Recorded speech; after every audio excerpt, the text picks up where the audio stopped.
మన రేవంతన్న నిగ్గదీసి అడిగే మునగాడు వీడు భూమిన వానైతాడు బీద సాదల ధైర్యం వీడు దొంగ దొరల భరతం పడతాడు మన రేవంతన్న పేద ఇంటికి పండుగ తెస్తాడు సోనియమ్మ దివెనతోని రాహులన్న సైనికుడయ్యే పెద్ద కొడుకై యుద్ధం చెయ్య సిద్ధమాయే రేవంతన్న మూడు రంగుల జెండా పట్టి సింగమోలే కదిలినాడు ఒక్కరో కాంగ్రెస్ సూర్యుడు మన రేవంతన్న నిగ్గదీసి అడిగే మునగాడు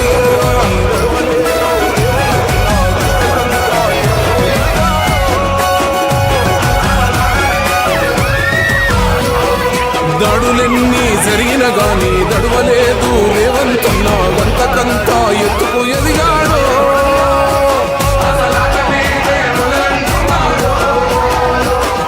ముక్కనాడు ఊకోలేదు ఒక్కడయ్యి కొట్లాడాడు అందుకే పెద్ద నాయకుడయ్యాడు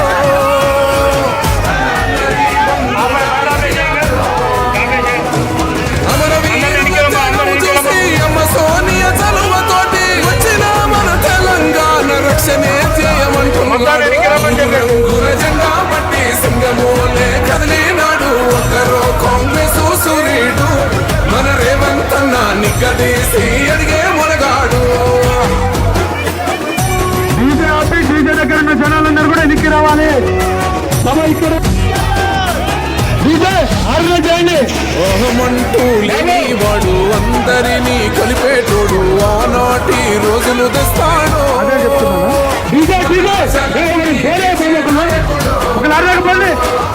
ఇందిరమ్మ రాజ్యం మళ్ళీ రేవంతు వల్లే సాధ్యం మన వంతుగా తోడు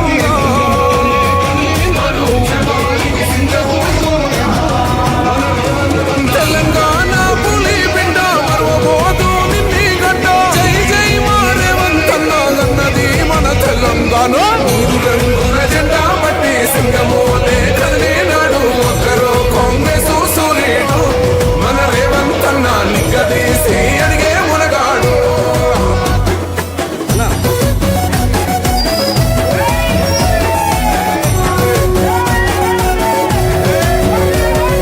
రాజ్యమొచ్చి ఏడేళ్ళాయే రాతలింకా మారకపాయే మోసగాడి సేతుల జిక్కిల్ది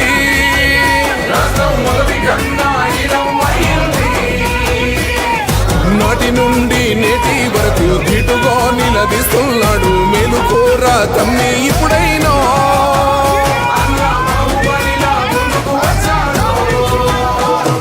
గుండె నిండా తమ్మున్నోడు కొండనైనా కొడుతాడు ఆడు ఎవడు ఈడు ఎవడు అందరం రేవంతు వెంటే మూడు రంగుల జెండా పట్టి సింగమోలే కదిలినాడు ఒక్కరో కాంగ్రెస్ సూర్యుడు మన రేవంతన్న నిగ్గదీసి అడిగే మునగాడు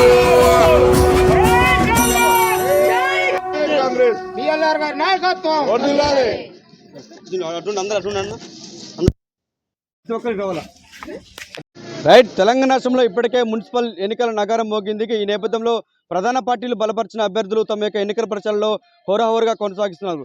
ప్రస్తుతం మిర్యాలగూడ మున్సిపాలిటీ పరిధిలో చూసుకుంటే 37వ వార్డు గుంజా శ్రీనివాస్ తమ యొక్క ఎన్నికల ప్రచారాన్ని హోరాహోరుగా కొనసాగిస్తున్నారు. ప్రస్తుతం వారు మనతో ఉన్నారు. వారిని మరిన్ని వివరాలు అడిగి తెలుసుకునే ప్రయత్నం చేద్దాం. సార్ నమస్తే, హార్దిక్ కంగ్రాచులేషన్. గతంలో మీ సతీమణి వార్డు కౌన్సిలర్గా ఉన్నారు, మళ్ళీ మరొకసారి మీకు అవకాశం వచ్చింది. మరి మీ ఏ విధంగా ప్రజలకు సేవ చేయాలనుకుంటున్నారు? మీ యొక్క ఎన్నికల ప్రచారం ఏ విధంగా కొనసాగిస్తున్నారు? అంతా ఈరోజు మిర్యాలగూడ మున్సిపల్ ఎన్నికల్లో భాగంగా ఈరోజు 37వ వార్డు 19వ వార్డుకి ఎమ్మెల్యే గారు ఎన్నికల ప్రచారంలో భాగంగా రావడం జరిగింది. జనాల స్పందన మంచిగా ఉంది. అలాగే మొన్న రేవంత్ రెడ్డి గారు వచ్చి ఇచ్చిన హామీలు కానీ ప్రజల్లోకి వెళ్ళిపోయాయి. ఖచ్చితంగా కాంగ్రెస్ ప్రభుత్వం వల్లనే, కాంగ్రెస్ పార్టీ వల్లనే మాకు న్యాయం జరుగుతుందని ఈరోజు ప్రజలు నమ్ముతూ ఉన్నారు. అట్లనే అన్ని కార్యక్రమాలు కానీ అంటే రేవంత్ రెడ్డి గారి గవర్నమెంట్ మన ప్రజాపాలన వచ్చిన దగ్గర నుంచి మహిళలకు ఫ్రీ బస్ అయితేనేమి, 200 యూనిట్ల కరెంట్ అయితేనేమి, సన్న బియ్యం అయితేనేమి, అన్ని 10 లక్షల ఆరోగ్యశ్రీ బీమా అయితేనేమి, దిగ్విజయంగా ఇచ్చిన హామీల మేరకు అన్నిటినీ నెరవేర్చడం వల్ల ప్రజల్లో మంచి విశ్వాసంతో కాంగ్రెస్ పార్టీకి ఓటేయాలన్న ఉత్సాహంతో అందరూ కదం తొక్కి కదులుతుర్రు. ఇదిగో మీరందరూ చూస్తూనే ఉన్నారుగా, మహిళలందరూ ఎంతో ఉత్సాహంగా కాంగ్రెస్ పార్టీ గెలుపు కోసం పనిచేస్తున్నారని అనుకుంటున్నారు. మీరేమో కాంగ్రెస్ ప్రభుత్వం ప్రవేశపెట్టిన సంక్షేమాలు ప్రజలకు అందుతున్నాయి మీరంటారు. మరి బీఆర్ఎస్ పార్టీ గతంలోనే అనేక వార్డులు కూడా అభివృద్ధి చెందని చెప్పేసి కూడా వారు అంటున్నారు. మరి దీనిపై మీరేమంటారు? ఎక్కడా అభివృద్ధి లేదు, చెప్పుకోవడానికే అభివృద్ధి. కానీ వాళ్ళ ఫామ్ హౌజులు వాళ్ళే అభివృద్ధి చెందినాయి, కానీ ఎక్కడ ప్రజలు అభివృద్ధి చెందలే. ఎప్పుడైతే 2014లో కాంగ్రెస్ పార్టీ తెలంగాణ ప్రభుత్వం ఇచ్చిందో అప్పటి నుంచి చెప్పులకు గతి లేని వాళ్ళు మా కోట్లకు ఎదిగిర్రు. ప్రజల్ని మొత్తం తొక్కిపడేసి ఎవరికి ఏ సంక్షేమ పథకాలు ఇవ్వకుండా వాళ్ళు వరకే బాగుపడ్డారు. అంతేగాని తెలంగాణ ఎక్కడ బాగుపడలేదు. అది గతంలో ఇప్పుడు ఏదైనా అభివృద్ధి జరుగుతుందంటే అది కాంగ్రెస్ ప్రభుత్వ హయాంలోనే. ఇప్పుడు ప్రవేశపెట్టిన సంక్షేమ పథకాలు ఓన్లీ కాంగ్రెస్ కార్యకర్తలకే, తమ నాయకుల యొక్క అనుసరణలో నడిచి వాళ్ళకే అందుతున్నాయి, నిజమైన పేదలకు అందట్లేదు అని చెప్పేసి కూడా ఇటు బీఆర్ఎస్ పార్టీ కానీ బీజేపీ కానీ తదితర పార్టీలు చెప్తున్నాయి. దీనిపై మీరేమంటారు? ఇప్పుడు పెద్ద ఎత్తున మన దగ్గర మహిళలు ఉండరు. వీళ్ళందరినీ అడిగితే సాక్ష్యం వీళ్ళే కదా. రేవంత్ రెడ్డి ఫ్రీ బస్సు ఎక్కి వెళ్ళేది 200 యూనిట్ల కరెంటు వస్తుందా అమ్మ మీ అందరికీ? సన్న బియ్యం అందరు తింటూనే ఉన్నాగా, అందరికి వస్తూనే ఉన్నాయిగా. గతంలో 10 రూపాయలకి కిలో అమ్ముకునేది బియ్యం, ఇవాళ అందరికీ లేని వాళ్ళకి మొత్తం అందరికి బియ్యం వస్తున్నాయి. అందరూ అయ్యే బియ్యం తింటా ఉన్నారు. ఇప్పుడు మీరు కాంగ్రెస్ పార్టీ బలపరిచిన అభ్యర్థిగా బరిలో నిలిచారు. మరి గుంజా శ్రీనివాస్ గారికి మళ్ళా ఒకసారి ఓటు వేసి గెలిపించాలంటే మీ వార్డు ప్రజలకు ఏం చెప్తారు? గతంలో నేను 18వ వార్డులో కౌన్సిలర్ చేయడం జరిగింది. అక్కడ చాలా మమ్మల్ని అప్పుడు బీఆర్ఎస్ గవర్నమెంట్ ఉండి చాలా నిర్దాక్షిణ్యంగా అణగదొక్కే ధోరణితోటి మాకు ఏమి డెవలప్మెంట్ నడవనీయకుండా గతంలో ఉన్న ఎమ్మెల్యే అయితేంది, గతంలో ఉన్న చాలా ఇబ్బంది పెట్టడం జరిగింది. అదన్నీ తట్టుకొని కూడా ఈ 2 సంవత్సరాలలో మా బిఎల్ఆర్ గారు ప్లస్ కాంగ్రెస్ పార్టీ ప్రజాపాలన వచ్చిన తర్వాత అన్ని సీసీ రోడ్లు కానీ డ్రైన్లు కానీ పెద్ద ఎత్తున డెవలప్ చేసుకోవడం జరుగుతుంది. ఇంకా అదే విధమైన 18వ వార్డులో అదే విధమైన నేను మొదలుపెట్టిన కార్యక్రమాలే ఇంకా నడుస్తూ ఉన్నాయి. ప్రజలందరూ చూసుకోవచ్చు, దానికి సాక్ష్యం. ఉన్నటువంటి ఈ ఎన్నికల ప్రచారంలో మీరు అక్కడ మొత్తం హోరాహోరీగా పోటాపోటీగా ఎన్నికలు నిర్వహిస్తున్నారు, అంటే ఎన్నికల ప్రచారం నిర్వహిస్తున్నారు. ఈ ఓటర్ని మీరు అభ్యర్థించేటప్పుడు గడప గడపకి వీధి వీధికి తిరిగి ఆ ఓటర్లను అభ్యర్థిస్తారు.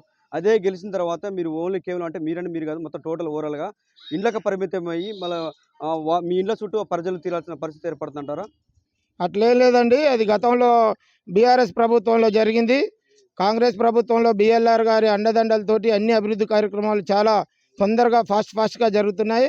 అలాంటి ఇబ్బంది ఏమి పెట్టుకోవద్దు.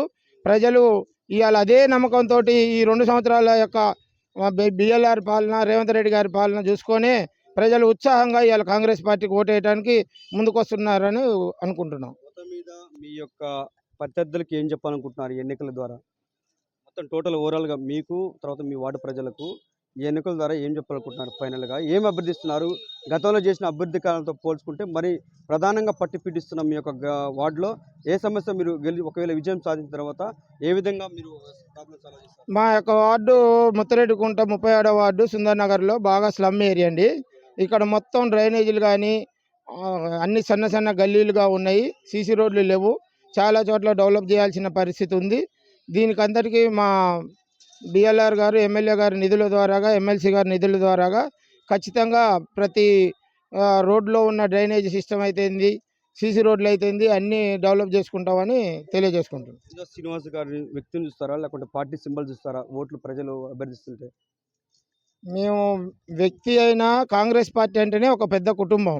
ఈ కుటుంబం లాగా ఒక వ్యక్తి, ఒక పార్టీ అన్ని సంఘటితంగా కలుపుకొని మేము ముందుకెళ్తే అభివృద్ధిని కొనసాగిస్తామని కోరుకుంటున్నాం. మరొకసారి మీరు కాంగ్రెస్ పార్టీ జెండా ఎగరేస్తారా? ఖచ్చితంగా అండి. మేము ఈరోజు జనాలలో మంచి స్పందన ఉంది. రికార్డ్ చేసుకోండి. ఖచ్చితంగా మేము అత్యధిక మెజార్టీతో మిర్యాలగూడ అని 48 వార్డులలో 48 వార్డులు ఒక్కటి కూడా ఓడిపోకుండా మొత్తం 48 వార్డులు మేమే కాంగ్రెస్ పార్టీ గెలుస్తుందని కోరుకుంటూ అట్నే మున్సిపాలిటీ చైర్మన్ గెలుచుకొని మిర్యాలగూడ మున్సిపాలిటీ మీద కాంగ్రెస్ జెండా ఎగరేస్తామని మిర్యాలగూడ ప్రజలందరికీ తెలియజేస్తూ, అలాగే అందరూ కూడా మా యొక్క ప్రభుత్వం యొక్క నిబద్ధతను ఆలోచించి బిఎల్ఆర్ గారి యొక్క నిజాయితీని గమనించి మాకు అందరికీ పెద్ద ఎత్తున కాంగ్రెస్ పార్టీకి ఓటేసి గెలిపించాలని ప్రతి అమ్మని అక్కని చెల్లెల్ని అందరినీ పేరు పేరున కోరుకుంటున్నాం. మా అక్క చెల్లెమ్మలందరికీ చెప్పడం మర్చిపోయాను. మనం మొన్న కరెక్ట్గా ఒక 15 రోజుల క్రితం మన ఎమ్మెల్యే గారు, మన ప్రియతమ ఎమ్మెల్యే గారు బత్తుల లక్ష్మారెడ్డి గారు తెలంగాణ అసెంబ్లీలో మా యొక్క సుందర్ నగర్లో కానీ, ముత్తిరెడ్డికుంటలో కానీ, గాంధీనగర్లో కానీ అందరూ ఇల్లు లేక చాలా ఎప్పుడో 30 సంవత్సరాల క్రితం కాంగ్రెస్ గవర్నమెంట్లో హయాంలో వచ్చిన ఇండ్లే, ఆ ఇండ్లే ఒక్కొక్కరికి 2-3 ఉండి బాగా ఇరుకుగా ఉండి 2-3 పిల్లలతోటి ఇబ్బంది పడే పరిస్థితులు ఉన్నాయి. మా సుందర్ నగర్ ప్రజలకి ఖచ్చితంగా ఇండ్లు ఇవ్వాలని మన గృహ నిర్మాణ శాఖ మంత్రి పొంగులేటి శ్రీనివాసరెడ్డి గారిని అడగడం జరిగింది. ఆయన అదే హామీతోటి అట్లనే మన మిర్యాలగూడానికి ఒక 4000 ఇండ్లు శాంక్షన్ చేసిండమ్మా. అందరికీ తెలియజేస్తున్నాము. అవన్నీ ఇప్పుడు ఎలక్షన్ కోడ్ ఉంది కాబట్టి ఈ ఎలక్షన్ కోడ్లో చెప్పే పరిస్థితి లేదు. ఎలక్షన్ కోడ్ అయిపోయిన తర్వాత వచ్చే నెలలో అందరికీ ఇండ్లు పేరు పేరున ప్రతి వాళ్ళకి ఇల్లు లేని వాళ్ళకి సర్వే చేయించి అర్హులైనకి ఆల్రెడీ అందరికి అప్లికేషన్ తీసుకున్నాము.